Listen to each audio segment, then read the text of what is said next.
Posible umanong sinasadya lang ni dating Pangulong Rodrigo Duterte na palakasin ang bintang na siya'y isang pumaslang ng mga individual na sangkot sa illegal na droga para takutin ang mga kriminal.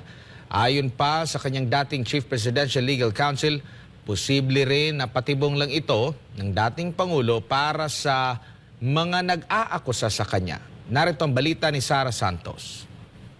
Gaya na sinabi niya, I killed 6 criminals. Tinanong siya, ano mga pangalan nun? Ba't ko naman tatanungin pa mga pangalan nun? Paano ba uusigin sa korte ang mga umano'y krimen ng pagpatay kung wala namang pangalan ng mga mismong pinaslang? Maliban dyan, wala ring impormasyon na nagsasabi kung saan at kailan nangyari ang mga umano'y pagpaslang.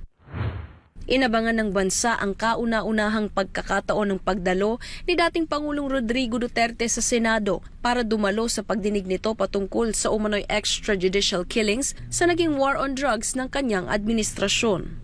Kasunod dyan ay pinaunlakan din ng dating Pangulo ang imbitasyon ng Quad Committee ng Kamara para sa pag-imbestiga sa parehong issue. Para sa dating Chief Presidential Legal Counsel ng dating Pangulo na si Attorney Salvador Panelo, pilit lang hinuhuli ng Kamara si Duterte na magbitaw ng mga salitang mahuhulog sa pag-amin niya sa umunoy extrajudicial killings. Nakakalimutan nila na number one, yung extrajudicial confession has certain legal requirements. Number one, it should be given outside of judicial proceeding. Number two, it should be reduced into writing. Kailangan nakasulat yun. And number three, with the assistance of counsel. And number 4, pag yun ay, halimbawa, merong akusado na ako o inadmit at confess ng krimen niya, kailangan yung prosecutor, yung mga piskal, pagdating sa hukuman, they will have to introduce evidence outside of the confession. Meaning, hindi lang yung confession kay Binigyan diin ni Panelo na kailangang magpakita ang mga nag-aakusa ng ebidensya para patunayan na mayroong ang krimen na naganap.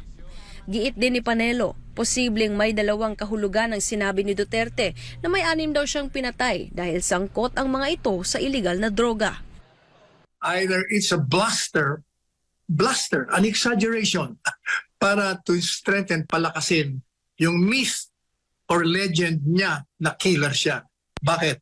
Kasi yun ang ginamit niya para takutin ang mga kriminal sa Davao. At yun ang ginamit niya bilang presidente.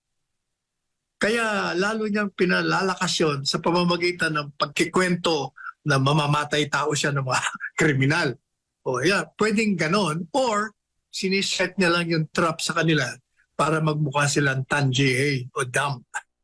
Matatandaan na ilang beses nang hinamon ni Duterte ang mga nag-aakusa sa kanya na kung matibay ang mga ebidensyang hawak ng mga ito para patunayang may naganap ng extrajudicial killings sa kanyang war on drugs, ay kasuhan na lang daw siya ng mga ito sa korte.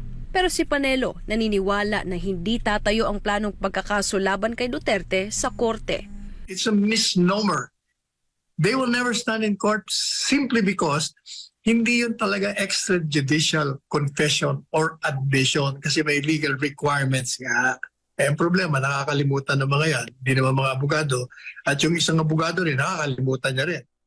Para sa Diyos at sa Pilipinas kong mahal, ako si Sara Santos.